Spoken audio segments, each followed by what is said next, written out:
Hi, good evening everyone. This is Ajay and now you're watching JKSSB online tutorial. सो आज के lecture में हम लोग कन्वेंशनल और non conventional source of energy का जो पोर्शन बच गया था इसको कंप्लीट करने की कोशिश करेंगे। और सबसे पहले हम पढ़ेंगे टाइडल एनर्जी के बारे में एंड आई होप आपने पहले वाले लेक्चर भी देखे होंगे।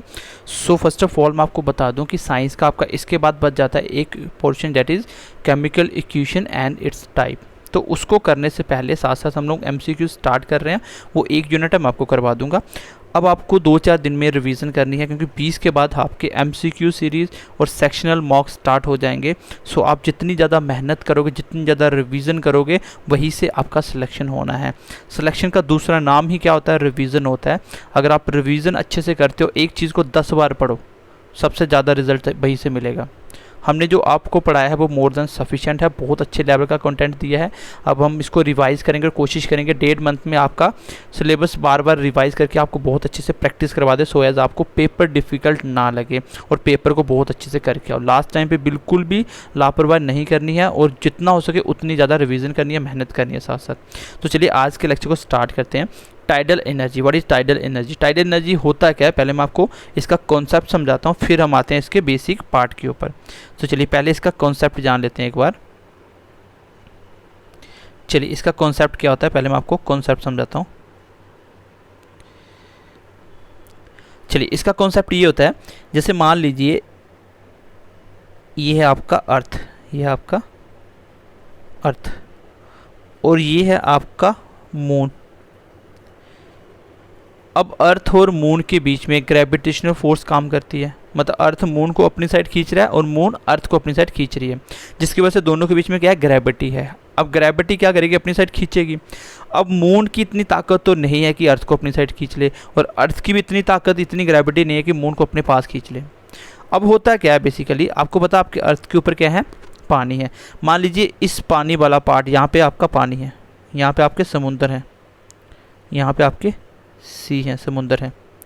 अब इस मून की वजह से ग्रेविटेशन फोर्स थी, तो ग्रेविटेशन फोर्स की वजह से होता है क्या, यहाँ पे जो पानी होता है ना, वो इस साइड खींचा चला जाता है थोड़ा सा, वो मून की साइड। जब इसका सामना पार्ट मून के सामने आएगा, ये पानी वाला पार्ट, तो ये मून इसको अपनी तरफ खींचेगा, जिसकी वजह से ये टाइड क्या होता है? ऊपर उठ जाती है, पानी ऊपर उठ जाता है और एक टाइड बन जाती है।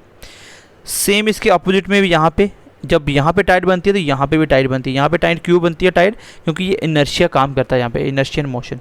तो ये कंसेप्ट थोड़ा डीप हो जाएगा, इसलिए मैं इसको नहीं बता रहा हूँ। हाँ, इतना रखो याद कि मून की ग्रेविटेशन फोर्स की वजह से टाइड बनती हैं। इस टाइड जहाँ से पानी उठ गया, यहाँ पे पानी था लेकिन उठा नहीं, जहाँ जहाँ भी पानी था, जो उठा हुआ पार्ट है उसको बोलते हैं हाई टाइड। उसको क्या बोलते हैं? उसको बोलते हैं हाई टाइड। लिख लेना, हाई टाइड। और यहाँ पे पानी नहीं उठा उसको बोलते हैं लो टाइड, उसको बोलते हैं लो टाइड। अब जब ये पानी उठ गया, तो पानी उठ गया तो इस साइड पानी का प्रेशर बढ़ेगा इस साइड, क्योंकि इस साइड अभी पानी प्लेन में था। ये उठा हुआ पानी जब इस साइड आता है तो ऐसे लहर बनती है, एक वेव बन जाती है। और जब ये चलता है, इसके काइनेटिक एनर्जी की वजह से इसके अंदर क्या बनती है? टाइडल एनर्जी बनती है। टाइड होती है लहर का उठना, और इस लहर का चलना जिसको बोलते हैं टाइडल एनर्जी, वो टाइडल एक एनर्जी बन जाती है। यही एनर्जी जब आपका क्या होता है, आपके समुद्र के किनारे पे जाके टकराती हैं, जब समुद्र के किनारे पे जाके टकराती हैं तो वहाँ पे क्या होता है? प्रेशर के साथ टकराती हैं। टाइड कैसे बनी मैंने आपको बता दिया, याद रखना, मून की ग्रेविटेशन फोर्स की वजह से टाइड बनी। उसके बाद देखो क्या होता है, देखो उसके बाद क्या होता है, जब ये टाइड बनी तो ऐसे मान लीजिए समुद्र का किनारा है आपका, ऐसे, ठीक है।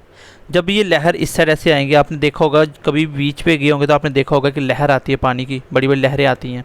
तो वो बेसिकली क्या होती है? वो टाइडल एनर्जी होती है, उसके अंदर वो टाइड होती है बड़ी बड़ी, जो लहर बना के आती हैं। अब आप यहाँ पे क्या करते हो, यहाँ पे नैरो एरिया होगा, समुद्र का नैरो पतला एरिया होगा, यहाँ पे पूरा खुला, यहाँ पे डैम नहीं बनाओगे आप डैम यहाँ पे बनाओगे, इस एरिया पे, यहाँ पे आप डैम बना दोगे।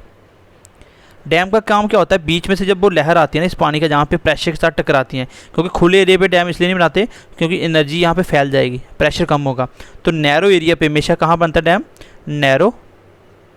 नैरो एरिया पे, जो आपके सी का नैरो एरिया होता है वहाँ पे डैम बनाया जाता है। अब डैम का प्रोसीजर कैसे होता है देखो, मान लीजिए यहाँ पे आपने डैम बना दिया, यहाँ से पानी एंटर हो रहा था, यहाँ पे आपने गेट लगा हुआ बीच में क्या होता है आपके, बीच में आपके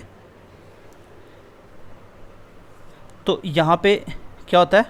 गेट लगाया जाता है डैम के, जैसे पानी लहर इधर टकराएगी ज़ोर से, तो बीच में क्या लगाए जाते हैं आपके टरबाइन लगाए जाते हैं, जैसे विंड मिल में लगाए जाते हैं ना पंखे, वैसे यहाँ पे टरबाइन लगाए जाते हैं। जैसे पानी जहाँ से गुजर के इस तरह होता है वाटर रिजर्व करने वाली जगह पूरी, यहाँ पे पानी पूरा रिजर्व मतलब रिजर्व करके रख लेता है, उसको पानी को इकट्ठा कर लेता है। अब इसकी लहर आई, पानी यहाँ पे रिजर्व हो गया, तो ये टरबाइन घूमे, इसके कनेक्ट में किया जाता है आपका जनरेटर। और जनरेटर का काम क्या होता है, जैसे जनरेटर घूमता है तो इलेक्ट्रिसिटी प्रोड्यूस करता है, ठीक है। बेसिकली जनरेटर को घुमाना ही था, वो भी पानी के प्रेशर से। जैसे टाइड ख़त्म हुई तो पानी जहाँ पे ज़्यादा हो गया यहाँ कम हो गया अभी, फिर ये वाला पानी निकल के यहाँ से वापस जाता है, फिर ये घूमते हैं। तो इस तरह से टरबाइन आपके घूमते रहते हैं और टाइड बनती रहती है लगातार पानी के अंदर। और उसके कनेक्ट में क्या लगाया जाता है जनरेटर, जनरेटर से क्या होती है इलेक्ट्रिसिटी प्रोड्यूस होती है। तो टाइडल एनर्जी को हम लोग एज अ इलेक्ट्रिसिटी भी यूज़ कर लेते हैं, उससे हम इलेक्ट्रिसिटी बनाते हैं, ठीक है। आई होप यहाँ तक कॉन्सेप्ट क्लियर होगा कि टाइडल एनर्जी किसको बोला जाता है। अब हम चलते हैं मेन पार्ट के ऊपर, इसकी जो थ्योरी पोर्शन को पढ़ लेते हैं ताकि आपको एग्ज़ाम में पता चले कि कैसे कैसे लिखना होता है इसके ऊपर। चलिए ये है आपका टाइडल एनर्जी। अब टाइडल एनर्जी होता क्या, देखिए टाइडल एनर्जी क्या होता है आपका, ये एक ओशियन एनर्जी सिस्टम है। कैसा एनर्जी सिस्टम है, एक ओशियन एनर्जी सिस्टम है, मतलब पानी समुद्र से बनने वाली एनर्जी होती है, उसको बोलते हैं टाइडल एनर्जी। मैंने आपको समझा भी दिया एक्सप्लेन के साथ। अब टाइड किसको बोलते हैं, बोलते हैं everyday movement of water level along the coast is known as tide. जो आपके समुद्र के किनारे किनारे जो डेली पानी का मूवमेंट होता है, एक वाटर लेवल जो होता है, जैसे एक टाइड बन के आती है, लेवल ऊपर नीचे होता है, पानी की लहरें आती रहती हैं, उसको ही क्या बोलते हैं टाइड। ये मैंने आपको बता दिया। उसके बाद energy derived from rising and falling ocean tides is called tidal energy. तो जो एनर्जी बनती है लहरों के उठने या नीचे जाने से उस टाइड की वजह से, उसको बोलते हैं टाइडल एनर्जी। ऑलरेडी एक्सप्लेन कर दिया मैंने। टाइड होता है पानी का ऊपर नीचे होना, और उसके ऊपर नीचे होने से जो एनर्जी बनती है that is called tidal energy. I hope यहाँ तक आपको बात मेरी क्लियर हो चुकी होगी, ठीक है, मैं क्या बताना चाहता हूँ। चलिए नेक्स्ट आगे बढ़ते हैं थोड़ा सा। चलिए इसके मेरिट्स ऑफ टाइडल एनर्जी, मतलब इसकी प्रॉपर्टी वगैरह हम जान लेते हैं कि टाइडल एनर्जी क्या क्या होती है। टाइडल एनर्जी क्या होती है, it is inexhaustible and renewable source of energy. तो पहली बात तो आपको ये याद रखनी है, ये कौन सी एनर्जी है, ये रिन्यूएबल सोर्स ऑफ एनर्जी है। रिन्यूएबल मतलब क्या है, ये ख़त्म नहीं होती, ये बनती रहती है। मैंने आपको बताया था कन्वेंशनल नॉन कन्वेंशनल के दूसरे नाम क्या क्या होते हैं, तो आपको मुझे बताना है कि renewable source of energy non conventional की कन्वेंशनल सोर्स ऑफ एनर्जी है, ठीक है। सबसे पहले आपको ये याद रखना है कि ये क्या होती है, एक इनएग्जॉस्टिबल है, जो ख़त्म नहीं होने वाली एनर्जी है, ठीक है। चाहे बारिश हो ना हो, लेकिन समुद्र कभी ख़त्म नहीं होते, ठीक है। दूसरा पॉइंट देखो इसका। चलिए नेक्स्ट पॉइंट क्या बोल रहा है, it is independent of uncertainty of rainfall. ये रेनफॉल के ऊपर बिल्कुल भी डिपेंड नहीं करती, उसके ऊपर इंडिपेंडेंट होती है। और रेनफॉल हो ना हो, कम हो ज़्यादा हो, लेकिन ये समुद्र कभी सूखते नहीं हैं। ये क्या होगा, ये लगातार आपको सालों साल तक क्या होता है, टाइड बनते रहेंगे, उस टाइडल एनर्जी की वजह से आपको पावर जनरेशन मिलती रहेगी, ठीक है। ये तो कॉमन सी बात है कि ये डिपेंड नहीं करते बारिश पे। हाँ, ये मोस्ट इंपॉर्टेंट पार्ट है, क्वेश्चन एग्जाम में आएगा कि बताइए टाइडल एनर्जी से पोल्यूशन होता है कि नहीं होता। ये पोल्यूशन फ्री होता है, टाइडल एनर्जी बिल्कुल पोल्यूशन फ्री होता है। क्यों, क्योंकि इसमें आप कोई भी फॉसिल फ्यूल्स यूज़ नहीं कर रहे, कुछ भी यूज़ नहीं कर रहे, सिर्फ आप क्या कर रहे हो, टरबाइन को घुमा के वहाँ से इलेक्ट्रिसिटी प्रोड्यूस करवा रहे हो। एक तरह से मैकेनिकल वर्क कर रहे हो जिसमें कोई भी प्रकार का पोल्यूशन नहीं होता और इसमें कोई भी वेस्टेज नहीं निकलता, ठीक है। इसमें कोई भी अनहेल्दी वेस्टेज नहीं निकलता, ये लिखा हुआ है, it produce any unhealthy wastage, ठीक है। ना तो इसमें फ्यूल लगता है और ना ही इसमें क्या होता है, not does it produce any unhealthy wastage. इसमें कोई भी अनहेल्दी वेस्टेज नहीं निकलता है, ठीक है। आई होप यहाँ तक बात क्लियर होगी। ये बिल्कुल कॉमन बातें आपको पता होना चाहिए। कॉन्सेप्ट ये है कि टाइड होती क्या है, टाइड एनर्जी बनती कैसे है, टाइड कैसे बनती है, मैंने ये आपको बता दिया। और ये छोटे छोटे पॉइंट है, ये आपको वैसे भी पता होंगे, ठीक है। जैसे एक बार रीड कर लोगे ये आपको हमेशा के लिए याद हो जाएंगे, ठीक है। आगे देखो, और जो टाइडल पावर प्लांट होता है, इसको क्या होता है, ज़्यादा एरिया नहीं चाहिए, ठीक है। इसमें एरिया ज़्यादा वैल्यूएबल नहीं होता। ये कहाँ बन जाते हैं, यहाँ पे बे ऑफ एस्चुरी होता है। एस्चुरी क्या होती हैं ये आपको पता होना चाहिए, ये एस्चुरी क्या होती हैं आपको पता होना चाहिए, ठीक है। ये आपने ज्योग्राफी में पढ़ा होगा, तो बेसिकली इसको ज़्यादा एरिया नहीं चाहिए, जहाँ पे भी टाइड आ रही है, टाइडल एनर्जी आ रही है, वहीं पे आप डैम बना दो छोटा सा, वहाँ पे आप इलेक्ट्रिसिटी प्रोड्यूस करवा सकते हो। तो ये इसके छोटे छोटे मेरिट थे, जो इसके जो प्रॉपर्टीज थी कैसी होती है। सबसे इंपॉर्टेंट प्रॉपर्टी ये है कि ये कैसी एनर्जी है, ठीक है। सबसे इंपॉर्टेंट प्रॉपर्टी क्या है, ये कैसी एनर्जी है, renewable source of energy. Renewable क्या होती है, जो कभी ख़त्म नहीं होती, अनलिमिटेड सोर्स ऑफ एनर्जी। जैसे सन एनर्जी से क्या होता है, सन एनर्जी, सन से लाइट आती है, वो क्या है, रिन्यूएबल है, अनलिमिटेड है, ठीक है। सोलर एनर्जी वगैरह, तो ये आपको पता होना चाहिए कैसी है, रिन्यूएबल सोर्स ऑफ एनर्जी है।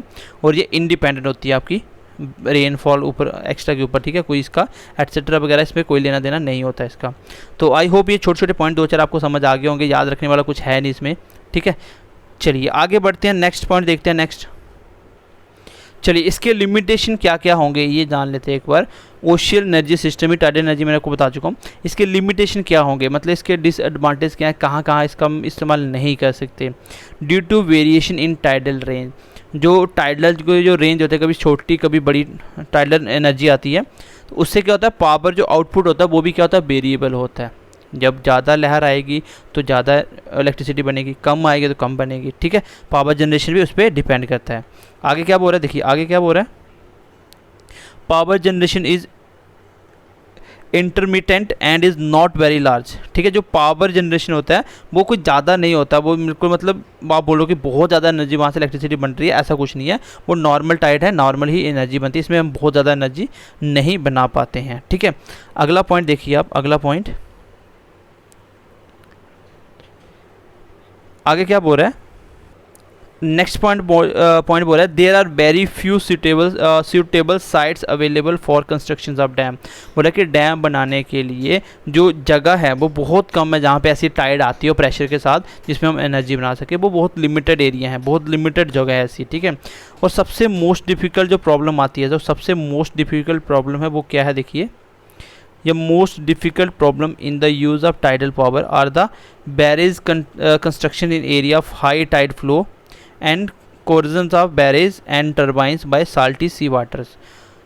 तो कॉमन सी बात है, देखिए इसमें जो सबसे बड़ी प्रॉब्लम आती है वो क्या होती है, ठीक है। वो ये है कि एक तो यहाँ पे आप डैम बनाओगे जहाँ पे ज़्यादा प्रेशर से टाइड आ रही है, वहाँ पे डैम बनाना ही मुश्किल होता है, खैर। लेकिन उसमें क्या होता है, मेन प्रॉब्लम वो क्या होता है, जंग लग जाता है। जो भी आप जिसकी भी मशीनें ज़्यादा लगी होती हैं, बैरेज वगैरह जो भी टर्बाइंस होते हैं, उनको जंग लग जाता है। क्यों? क्योंकि एक तो पानी में चीज़ आपको पता है जंग लग जाता है, दूसरा पानी कैसा होता है समुद्र का, वो साल्टी वाटर होता है, नमकीन पानी होता है, और वो क्या करता है, बहुत जल्दी चीज़ों को ख़राब कर देता है। मतलब इसमें मेंटेनेंस बहुत ज़्यादा चाहिए बार बार, ये इसका एक साइड इफ़ेक्ट होता है। मतलब ये इसका एक डिसएडवांटेज है आपके टाइडल एनर्जी से इलेक्ट्रिसिटी बनाने का। क्यों? क्योंकि साल्टी वाटर है, अगर पानी साल्टी है तो बहुत जल्दी चीज़ें ख़राब हो जाएंगी। जो आपके टर्बाइन से उसको जंग लग जाता है, ठीक है। जो भी बैरेज वगैरह होते हैं वो ख़राब हो जाते हैं आपके। तो आई होप यहाँ तक आपको बहुत अच्छे से क्लियर हो गया होगा कि टाइडल एनर्जी क्या होती है। इसमें ज़्यादा आपको कुछ नहीं पढ़ना। सबसे पहले आपको याद रखना है कि टाइडल एनर्जी क्या होती है। टाइड से बनने वाली एनर्जी टाइडल होती है। टाइड क्यों बनते हैं? मून की ग्रेविटेशन फोर्स की वजह से, ठीक है। टाइडल एनर्जी से ये पता है। टाइडल एनर्जी कौन सी एनर्जी होती है? ओशियन से एनर्जी होती है। ओशियन सिस्टम है एक, ठीक है। ओशियन सिस्टम है जो पानी से बनती है एनर्जी, ठीक है। इसके फ़ायदे क्या क्या होते हैं? एक तो ये पोल्यूशन फ्री होता है, ठीक है। एक तो ये बिल्कुल पोल्यूशन फ्री होता है। तो बाकी इसको हम बनाने के लिए ज़्यादा खर्चे नहीं होते। और इसमें क्या है, ये इनएग्जॉस्टिबल सोर्स ऑफ एनर्जी है। यहाँ से हम लगातार एनर्जी बना सकते हैं, चाहे रेन हो ना हो। रेनफॉल से इससे कोई लेना देना नहीं है, क्योंकि आपके समुद्र कभी भी सूखते नहीं है। चलिए नेक्स्ट हमारा टॉपिक है, that is called solar energy. इसमें आपको ज़्यादा नहीं पढ़ना है, टाइडल एनर्जी हो गया। अब हम बात करेंगे सोलर एनर्जी के बारे में। चलिए नेक्स्ट देखते हैं सोलर एनर्जी। चलिए गए, सोलर एनर्जी को मैं अगला छोटा सा एक पार्ट बनाता हूँ। इस पार्ट को मैं ये भी ख़त्म करता हूँ, ठीक है। अगला पार्ट बनाता हूँ जिसमें मैं सोलर एनर्जी को एक्सप्लेन करता हूँ। सो मिलते हैं अगली क्लास में। Bye bye, take care and God bless you.